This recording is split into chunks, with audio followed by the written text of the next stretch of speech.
I am very honored today to have a special guest all the way from the UK, Sarah Rollins. Listen to her resume. She's a mind mastery coach, world-class adventurer. I could not believe when she said she went to all these different continents, conscious mother, former Royal Navy officer. I thought it was her husband who was in the Royal Navy, but Sarah was also in the Royal Navy.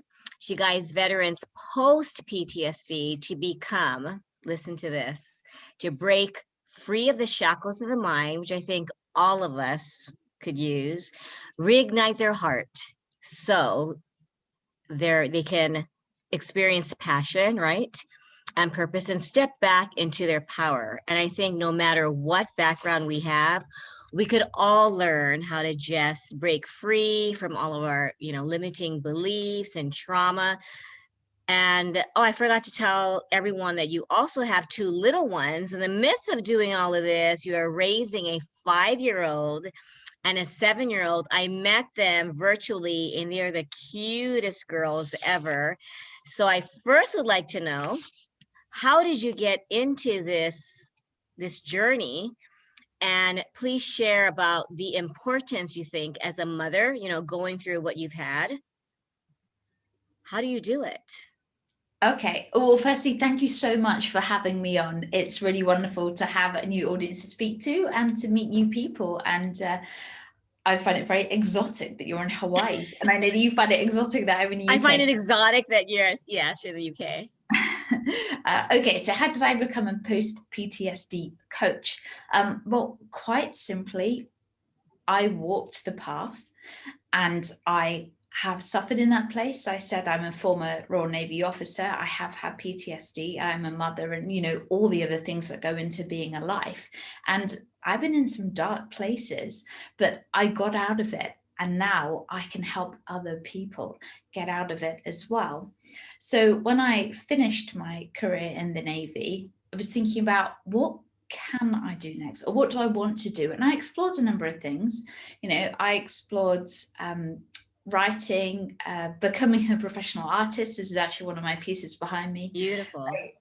Stuff like that. But I needed that human connection. Something that was a bit more humanitarian, I suppose you'd call it, and just know it. I've always had an interest in psychology and philosophy. I've got lots of experience with business and management. And I was just pulling all those pieces together and realizing that what I really wanted to do was I really wanted to help people step into their power, to not be defined by any external event that had happened to them, either, in the far past or the most recent past, but to really help them realize that they're worthy. And one thing does not change that ever. Can you share a little bit about your experience in the Royal Navy? Yeah, absolutely. So I joined fresh out of university when I was young, free and single, and wanted to see the world, make a difference, drive warships, do really cool stuff, travel around. And I did, I did all the things I signed up to do. Obviously, once you get into a job, sometimes, some of the glamour comes off the top, doesn't it? You're like, I am driving a warship, but it's quite stressful. There's I lots can of pressure from imagine. things don't always go your way, and some of it becomes mundane when you're used to it. But I look back and I'm like, that was cool. I'm so pleased I got to do that. But there's a hierarchy there's everything involved, which can make things difficult, and it wasn't always an amazing place to be, and sometimes there were external things that made everybody on the ship quite stressed. If you had to be out for longer than you'd expected, or there was some particularly bad news, that could be hard. But at the same time, it was it was amazing. It was an honor and a privilege, and we really look after our people. So as a mother then, transition years later, can I just ask, what was the time frame from the time you left the Royal Navy to the time you became a mother? So I became a mother while I was still in the Navy. So I served 10 years. The first 5 years, I was a warfare officer, driving ships, traveling the world and that. And then when I had my daughter, 5 years in, I actually changed branches and changed to become a training manager. So it's like training systems, analytics, and that sort of thing. So more of a, sedate job. So then for the last 5 years of my career, I was, doing that while I had the two young ones. And to be honest, that was emotionally quite hard. So my husband was in the Navy, and he was also a warfare, or is a warfare officer. And so his career continued, all the stuff that when I was 20 and I signed up to do, all the stuff I wanted to do, he was doing. And I wasn't anymore, but I'd chosen that. I'd chosen, because as soon as I had a kid, I was like, I just can't imagine going away for 6 months.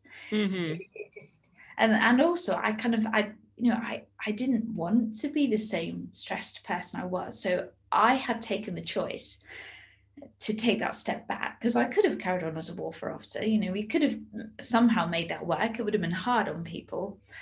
So I did experience a bit of jealousy, and because he was away, like for the pregnancy and then for a bit after the pregnancy, it was actually quite isolating, because I didn't have family connections, and I didn't have, family, like kiddie friends at that point, Mm-hmm. like friends of kids. So some of that was, was difficult in the beginning. And I think probably so many mums can relate to that, and the kind of releasing of a career that you put so much into and that you are so driven for. And then also, the isolation of when you're first starting. But I think a lot of that comes to acceptance, Mm-hmm. accepting that. Do you think it defined you because you were, in the military for so long, and then it's almost like retiring, and then a whole new journey as a mother, which even if you had not worked, would have been something to adjust to. But from going from, on a warship to a different kind of war when you think about it, because you're just everything Yeah. is new, right? And then just the little battles, needing to do the newborn stage and getting up. And did it sometimes feel like you're a single mom? I mean, when your husband is deployed. Yeah, definitely. Like, I mean, still I would refer to myself that way. I'm effectively a single mum. So yes, Yes, obviously I love I have that, family effectively. support. I have the income of my husband. I have, I'm not a single mum. But in terms of, the values and discipline and logistics of running a household, and then on a daily basis, I pretty much am. And what you were going back to what you were talking to before, your identity, because when you're Yes. forging your real grown-up identity, and what you've chosen to do is, said career, and you work hard for it, and then you become a mother and your identity shifts. And I would say now it shifts because that's who you've chosen to become. But at the time, it almost feels like it diminishes. Yes. Or you're like, I am this person, and then you're like, I'm someone who's sleep deprived, doesn't want to, look at my face in the mirror, doesn't want to go out the house, and sings nursery rhymes and changes nappies all day. Right. What happened to the warship and the whole, did you feel, well, I don't want to say devalue, but I think a lot of people, women who have careers, and you're adulting and you feel like you're part of this profession. And then those first, I would say even 6 months, when you're doing that day in and day out, you can't even speak to your children because they're just these little blobs, and like you said, you're changing diapers, you're sleep deprived. How do you even adjust when you also you're healing from everything you've gone through? Yeah, I mean, it's hard, it is hard. But I think that, like, the strongest thing we can do for ourselves is to accept a situation, that just accept, it's different now, and to try, in a way, it's a loss, and you have to accept your loss, because you have, you've built something and then you've lost it. But if you can then reframe that to a level of acceptance of this is my new life. And of course I want to be a mother, you know, Yes. passionately more than anything, but it can feel, quite isolating and demoralizing, and a bit devaluing. But and particularly then you get, once you've got through the newborn stage, and then possibly do you go back to work. Oh yeah, you said share that wonderful career opportunity that just magically appeared, well, prior to the pandemic, how things just magically worked out for you, the location, the job, right? Minutes away from home. Okay, yeah. So it's slightly different story. So this is when I left the Navy. I was medically discharged from the Navy, having suffered from PTSD. So that was a difficult time in my life. You know, I wasn't at that point. I wasn't necessarily in a very strong place, but I was fortunate. I did have plenty of support from the Navy and from my family. So, but in a place of recovery. So a year or so into that, you know, where I'd built up and I discovered coaching, and, you know, received the benefit of that, and started to really, you know, get back into life. I had begun to reignite my passion for life and feel purposeful and drawn to do things. And so last February 2020, I got this real strong urge to get a paying job. So at that point, I've been considering, you know, I did stuff in more of a freelance way and more of an, you know, an independent, self-employed way. But I really wanted to get a public sector job, just part-time, not much, but just to have that regularity and plug back into something. Like I said, it was a really strong urge. It kind of came out of nowhere. So I applied for a number of jobs, and the one I got was the one at my children's school as a catering assistant. So that was like 2.5 hours at lunchtime every single day, just around the corner, walk through the woods to get there, all beautiful. So I did that in February, started the induction process for all that, and it comes to March, and then I start the job, and 3 days later we go into lockdown, full lockdown. But at this point, I have got a job. I've got a part-time job, which I now have to do even less hours on because there aren't very many children in school. It made me, my husband was deployed, it made me a key worker. So when I was at work, I could take my children into school, and that was the same location. So that made it easy. And it was just like, wow. Exactly. How do these things just magically happen, you know? Yeah, I think there's a lot to do with being, you know, aligned and content in yourself, and sort of, you know, it was through listening to myself, you know, tuning into my own body and intuitions, that I had that urge. I mean, who knows why would otherwise, when I was considering, you know, being an author, and I actually had the full first draft of a book, a children's book, and then to be like, but I need to do this for a bit now. And it was good. It gave us a good bit of security and grounding. And particularly, I think lockdown has been so hard for everyone, and to, you know, greater and lesser extents to so many people. But you know, there was a time in the middle of lockdown when my children's behavior got quite, you know, challenging, like really challenging, because obviously we didn't have daddy around. We were so restricted in what we could do, not being able to see anybody, just being me day after day, and I'm the safe place so they can take it out on me. And I had so much empathy for their situation. You know, my boundaries probably weren't as strong, and, you know, things got really tough for us there. And well, didn't you also say that you were doing some of the homeschooling too, or no, I know what it was. In the UK, you couldn't even go see your neighbors. You couldn't go physically in their house. Oh yeah. So even now. Even now we've made it to 6 people in a garden at the moment, or 6 people outside, and on the 17th of May things begin to open up. So like hair salons and gyms for individual training have just opened up, and on the 17th of May it gets a bit more sociable. But for months we so last year you could only leave your house for 1 session of exercise a day, as in to like get outside and walk, and you couldn't meet anyone outside your household. So it was really strict. And yet, how did you explain that to your girls? Well, you explain it in the best way you can, and then they get freaked out about the virus, and then they get freaked about where it comes from, and just trying to get them to a state where they can gently understand it. But the first time round, I really threw myself into the homeschooling, and I think lots of people really, really rallied in March at the beginning, because we were like, we're all in it together, we can do this. So I made my dining room into a schoolroom. I had the reading books. I made a timetable. We had our Wow. exercise sessions, and it was good. But after a few months, people begin to fatigue, and particularly it's the social element, because we're social creatures, Yes. right? Mm-hmm. We're tribal creatures. Yeah. Wow. But I learned such a valuable lesson. Like when things got really hard, I learned a really valuable lesson, because there was one day and I was like, I actually can't cope with it. I'm not coping well enough with this anymore. Take a breather. What can I do? I can't, I can't let it when my kids are hitting me and they're hitting each other and just, all sorts of purposely destroying things. I was like, I whatever I'm doing, I can't do it by myself. So I had to think, I was like, what can I do? What do I need? I was like, I need some help.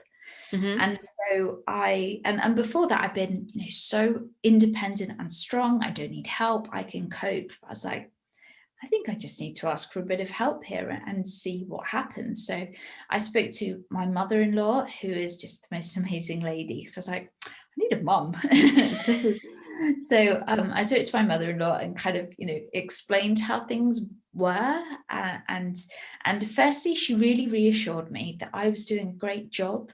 Mm-hmm. And it was stressful and things were hard, but my children were not the first children who were reacting like this. It was not something I was doing, and I was fine. But it was knowing that our children are genetically programmed to just take, aren't they? Because they're dependent on you. Yes. So yeah, their psychology before they develop consciousness and stuff, it is to let you know that. And so whatever you give, it's generally never enough for them, particularly when they're young. They'll always ask for more. So because I just had two people in the house telling me I wasn't enough, I was beginning to embody Mm-hmm. that. But just, my mother-in-law firstly talking to me and being like, no, you really are, you're fine. And we talked about boundaries, because like I said, I was feeling such empathy that I loosened my boundaries, because I just, I felt sorry for them. I was like, they need the comfort, it's my fault. But to really firm up on those boundaries again, because then it gave us both the place that we could lean on, to Mm-hmm. realize they needed the boundary as much as me, because otherwise they're pushing and pushing and pushing and it never stops. That when Right. they have a boundary where there'd be a really serious consequence for something, which in my house is generally losing a privilege, is the hardest consequence. So losing your screen time for whatever. Yeah, and also she then came down to see us, so she changed her kind of bubble dynamics. So she reduced the people she could see up where she lived, so that she could come and help us out, and she started to come regularly. And I also spoke to school, because I said for 2 sessions a week my children were going to school while I was at work. Mm-hmm. And I spoke to their class teacher and explained how it was. And again, she reassured me. She's like, it is not you. This is not because of you. It's because of the situation. And then they were able to kind of give the kid, because the kids were in the same class as well, give them a bit more space from each other, kind of, and develop them in a different way. So I learned the really valuable lesson that when you're really stuck, you can ask for help. And one of 3 things will happen. Either the person you ask will give you help. If they can't help you, they'll refer you somewhere else. And if they don't do either, you just ask the wrong person. So ask someone else. Exactly. And that's them, not you. Well, I think we just personalize it as moms. We think we have to do it all, that we might be weak if we have to ask for help. But where there's so many moms or grandmas or people out there who really want to help. Don't you think they're there to be there because they know what it's like too?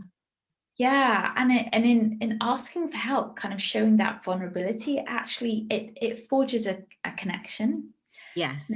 Because we are tribal animals, that's still at the core of our being, and it's actually not very natural, or at least we haven't fully adapted mentally to living the way we live, isolated in our castles and being someone who needs to do everything. Because in a tribe, we think of tribal survival and you can't do this because you'll be ostracized and blah blah blah, but you have the hunters, you have the gatherers. That's a different job. You have the cooker, the cook, the healer, the nurturer, the leader, all those things. If one person tried to do everything and was a little bit good at everything, they possibly wouldn't be a very effective member of the team.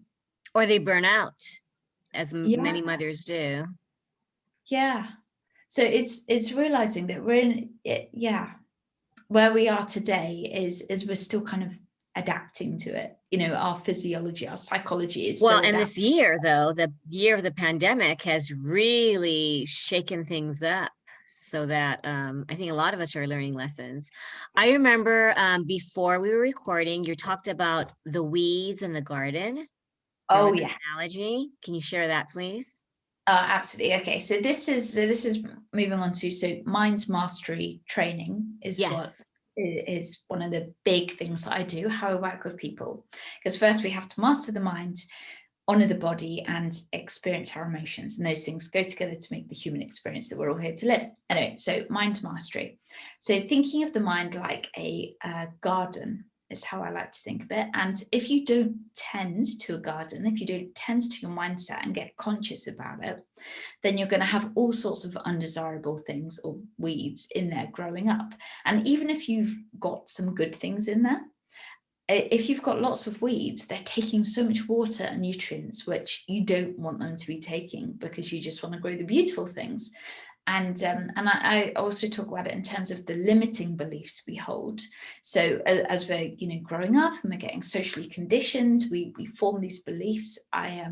Just to slip in another analogy here, I think of it as in, like, you're an alien from outer space and you land in Antarctica, and when you're in Antarctica, you write your rule book of how the world works. So, it's a frozen place. You need to wear dark glasses because of all the bright reflection. You can only rely on yourself. There's no one else around. You've got to fish. Everything's limited. You've got to hoard the food you get, blah, blah, blah, blah. And then one day you build a boat and you actually get to see the rest of the world. But you're still working for the Antarctica rulebook. So you get some places and you find it stiflingly hot because you're wearing, all this stuff, and you've still got the dimming glasses on. So nothing really seems very bright anymore. In fact, it can seem darker. You're not used to relying on people, so you're just suspicious of interacting. Everybody. Anyways, and this is how we form our beliefs. And when we form those beliefs, which limit us, and they're stored down in the subconscious regions of the brain, and that's all habit, pattern, routine driven, and that's how we operate 95% of the time, which is quite shockingly large, because we'd all like to think we're conscious humans in the way we go about our lives. Anyway, so that's the garden you've got going on. And one of my big jobs is to help people identify their limiting beliefs, so the things that are keeping them stuck, trapped, stopping them developing to where they want to go, to gently bring it out into the open, to find the real core of it. She'll often find that things manifest and they have several kind of, offshoots of them, certain behaviors and patterns that all come down to one core thing. So to gently get access to it, bring it out into the open. And then I call it reseeding. So we do a process where we, like, when you're ready, just root it out, seed in the new empowering belief that you do want to have there. And then it's all about the nurture, and we nurture it through new habits, routines, and things that are going to serve you going forward. But it's also important to gently tend to the mindset, to keep tending to the weeds that could otherwise get strength there. Wow. If that basically covers it. Yeah, but can you imagine? I mean, just the healing process that a lot of us would go through if we took the time, right, to really be conscious of healing. You also mentioned how a lot of times after going through trauma, I mean, how do you remember we were talking about how sometimes you might be like mother, you're in your mother role and then something triggers you? Okay, yeah. So being aware of our stresses and triggers. Yes. How do we do that? I mean, in a short, I know it's a big process, but just to be, how would you know, hey, this is a trigger? Okay, so the first thing, if you want to change something, you first have to become aware of it, right? Yes. So awareness is the first step, and you're not aiming to change anything right from the outset because that's unrealistic. You'll get disheartened, and then you'll just stop. You'll rebound. So you need to make it a manageable and almost a pleasurable process. But the first step is awareness. So you could usually this will happen after an event to begin with. You'll be like, oh, I really acted like this, and I'm so upset with myself and disappointed. That was bad behavior. Why did I do that?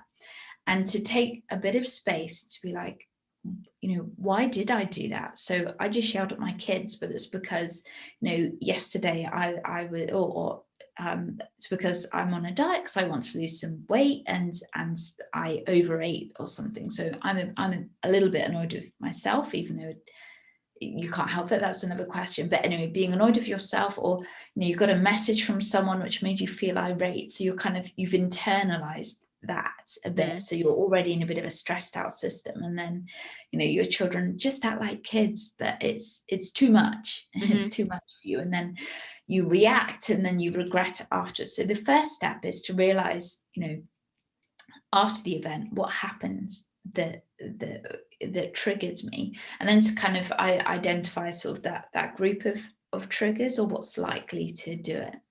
And then you want to bring it closer to the instant. So when you're in the instant, you can recognize what's going on.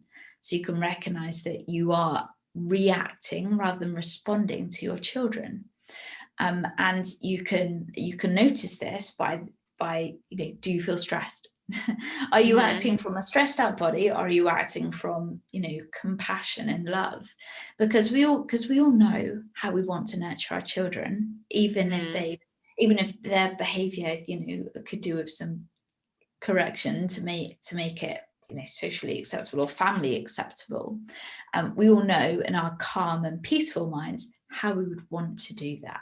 So I suppose it's not so much about teaching people how to do that, but how to realize when you're in the moment that you are stressed. Do you feel closed? Do you feel tight? Do you feel any really strong, challenging emotion like anger or upset, or that sort of thing gives you the indication that you're in it. And as soon as you realize you're in it, it's then to realize that you can choose not to be. Because I think, what makes up our human makeup is our minds, our body, and our emotions. And I put, you've got spirit and soul behind that, but the human part of us is the mind, body, emotions. And we are far more than any of those parts.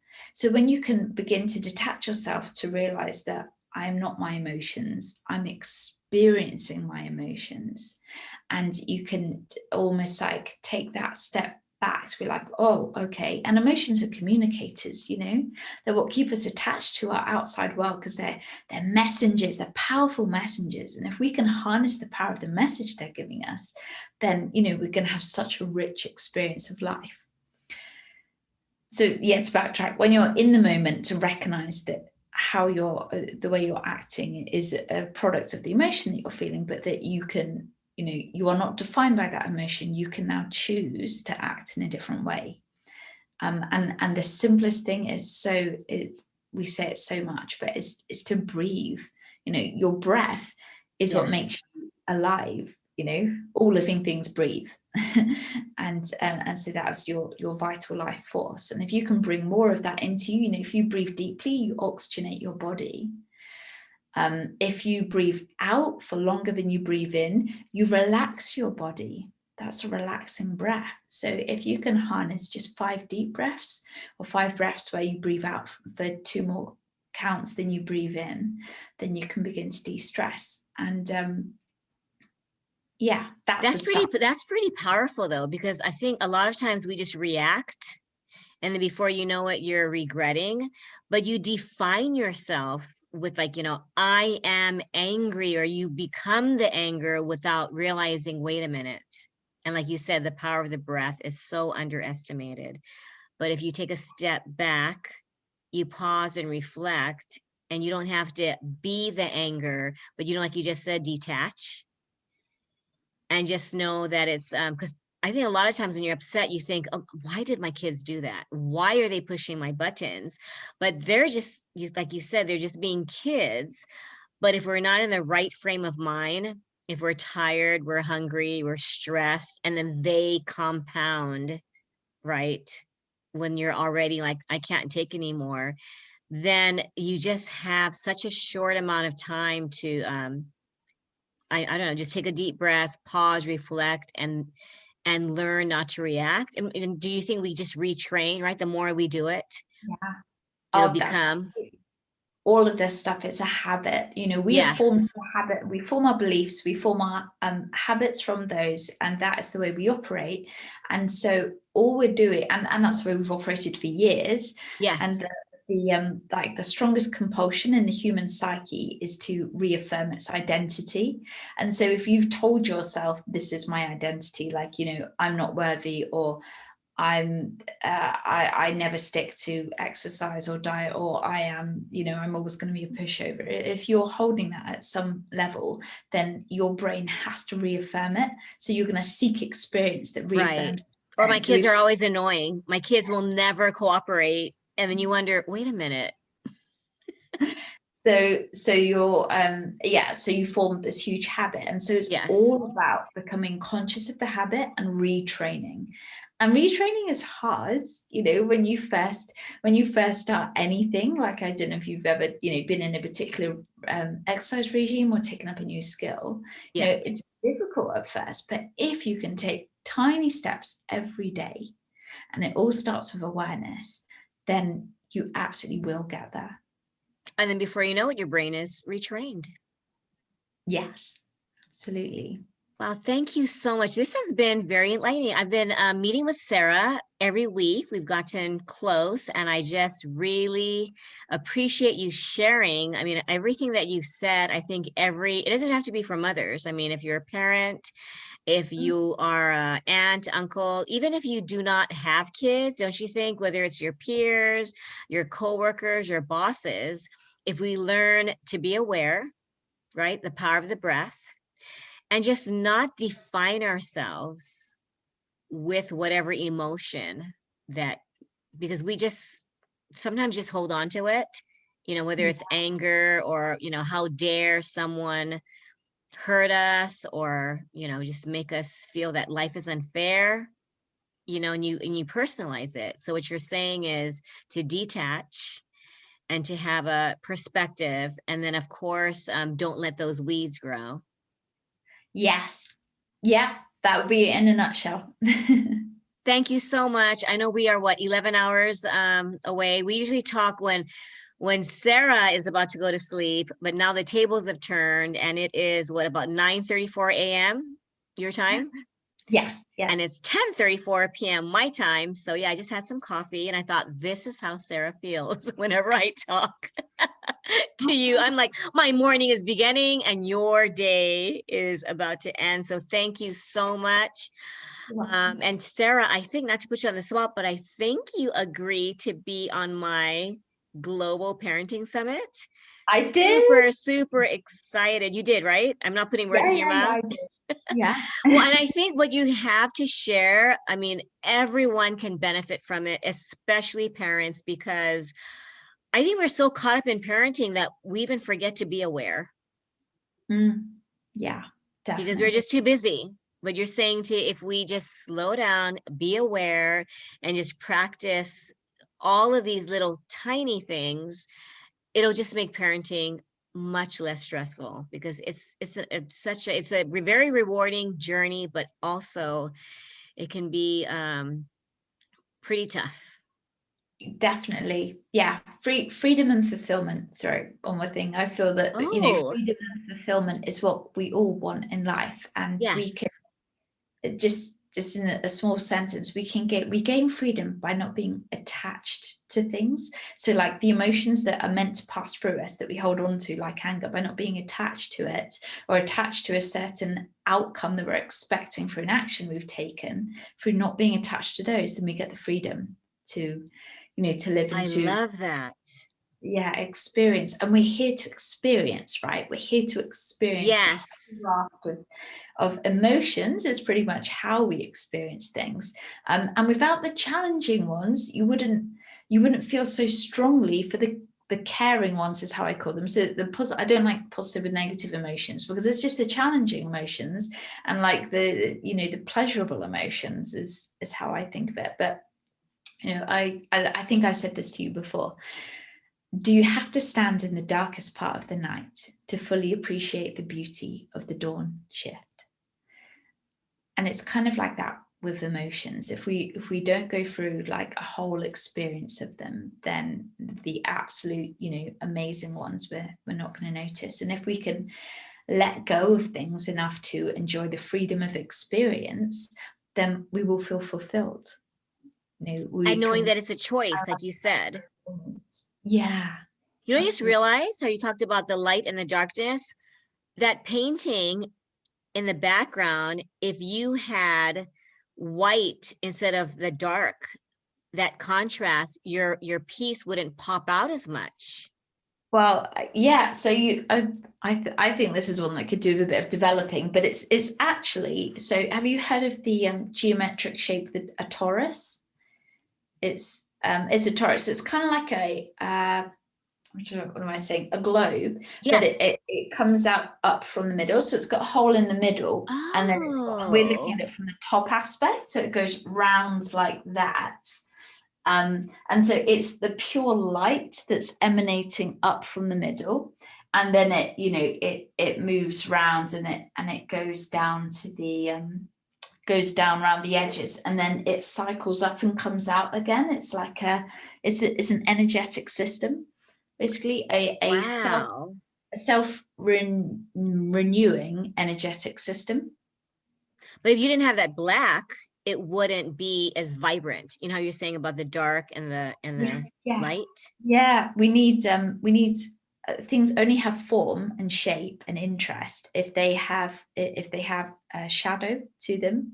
If you didn't have shading and shadow, then things wouldn't have shape and form. They would be flat. I love that.